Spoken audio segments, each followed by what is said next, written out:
Hello everyone, welcome back to my new blog. कैसे हैं? I hope आप सब अच्छे होंगे और खुशहाल होंगे।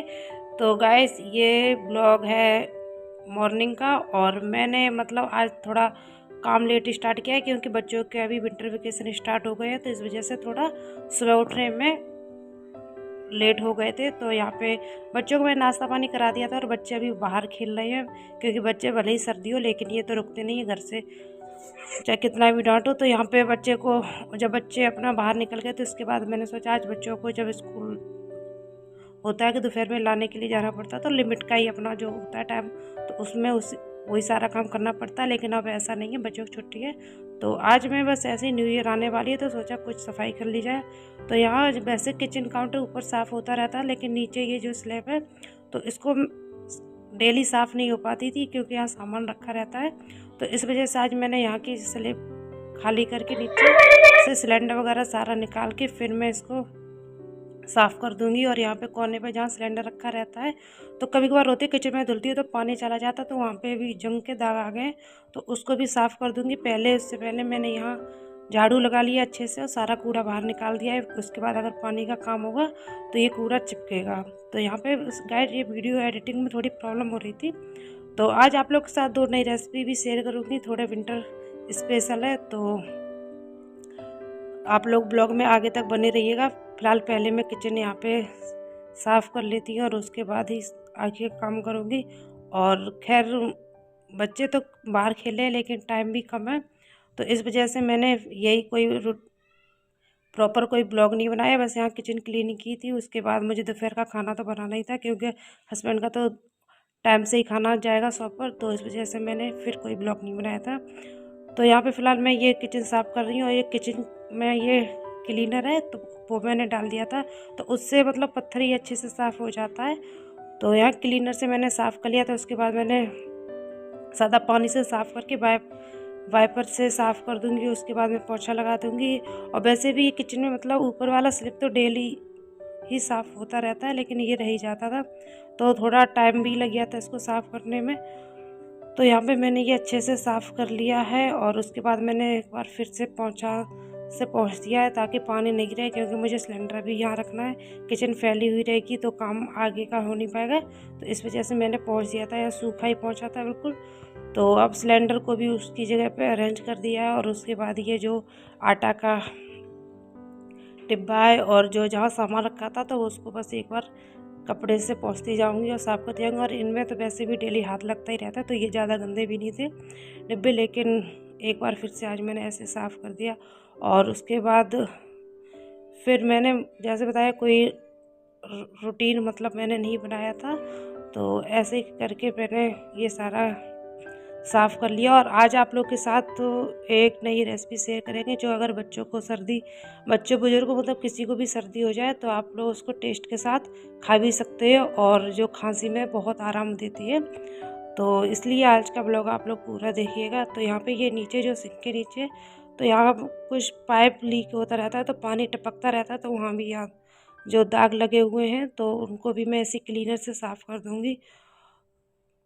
तो यहाँ पे फिर मैंने क्लीनर से एक बार साफ़ कर दिया था। पत्थर पर थोड़ा ज़्यादा अगर क्लीनर डाल दो तो ये कट सा जाता है तो इस वजह से मैं थोड़ा ही डाल के और फिर साफ़ कर दिया था। और ये जो सब्ज़ी का स्टैंड है तो उसको भी मैंने ऐसे ही पोंछ दिया था। और सब्ज़ी वैसी भी थी नहीं, आलू प्याज वगैरह जो थोड़ा बहुत था तो उसको मैंने टोकरी में निकाल के रख दिया था। तो यहाँ फिर बाद में मैंने पेपर डाल के बिछा दिया। और उसके बाद ये लगभग गाइस टाइम हो रहा होगा 3 बजे के आसपास, तो खाना लंच वगैरह हम लोग का हो गया था। फिर बच्चों को यहाँ पे मैंने अमरूद काट के दे दिया कि उसके बाद बच्चों को जाना था ट्यूशन, और ट्यूशन भी अब ये जल्दी जाते हैं तो यहाँ मैंने बच्चों को अमरूद कट करके दे दिया है और साथ में काला नमक डाल दूँगी। और उसके बाद मैं आज आप लोग के साथ 2 हेल्दी और टेस्टी रेसिपी शेयर करूँगी।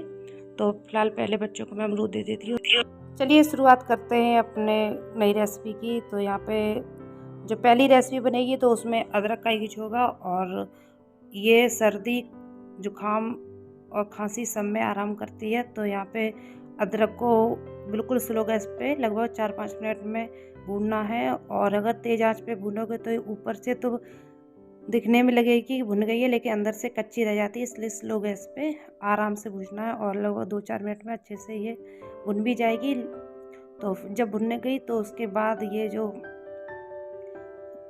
ऊपर से जली हुई थी तो उसको अच्छे से छील के निकाल देंगे। उसके बाद इसको कट करके पीस लेंगे। तो यहाँ पे मैंने अच्छे से छील लिया और उसके बाद मैं इसके पीसेज जैसे काट के फिर मैं मिक्सी में पीस लूँगी। और यहाँ पे पानी भी ज़रा सा मैंने यूज किया था क्योंकि जार मेरा बड़ा था। फिर उसके बाद पैन में बस अदरक को दोबारा से ऐसे रोस्ट करना है और उसके बाद यहाँ पे लगभग 1 कटोरी के आसपास मैंने यहाँ पे इसमें गुड़ डाल दिया। और गुड़ की मात्रा थोड़ी ज़्यादा रखेंगे क्योंकि आपको तो पता ही है अदरक तीखी होती है और बच्चों को अगर ज़रा सी मिर्च लग गई तो नहीं खाएंगे। तो इस वजह से यहाँ पे गुड़ की मात्रा ज़्यादा रखनी है अदरक की अपेक्षा। तो यहाँ पे मेल्ट होने तक ऐसे ही चलाते रहना। और उसके बाद इसमें कुछ मसाले भी डलेंगे। तो मसाले में मतलब हल्के से जो सर्दी में आराम देते हैं तो वही चीज़ पड़ेगी। हल्दी और काला नमक और काली मिर्च डालूँगी। और ये मतलब काली मिर्च और अदरक तो वैसे भी खांसी के घरेलू नुस्खे में भी यूज होती है। तो बस वही सारी चीज़ें डालनी है। तो यहाँ पे जैसे चिक्की चिक्की के लिए जैसी गुड़ बनाई जाती है तो उसी तरीके से बनाना है। तो यहाँ पे बार बार मैं चलाते हुए पका रही थी और सबसे स्लो गैस पे मैं ही बना रही थी तो इसलिए टाइम भी लग जाता है।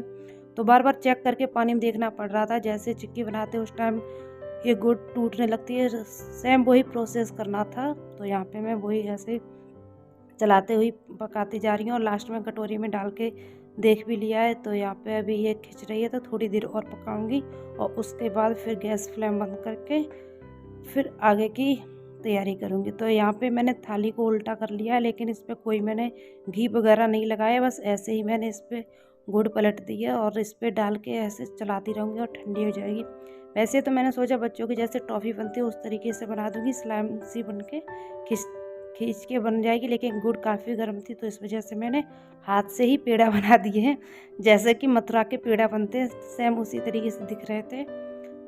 और ये अगर खांसी हो तो आप बस एक बार इसे मुंह में रख लो और आराम से टॉफ़ी की तरह खाते रहोगे तो खांसी वगैरह में बहुत आराम देती है। तब तक बच्चे मेरे ट्यूशन से आ गए थे तो यहाँ पे मैं बच्चों को पूड़ी बना दूँगी। और यहाँ पे जो आटा बचा हुआ था तो उसमें नमक अजवाइन डाल दिया तो उसी की पूड़ी बना देंगे।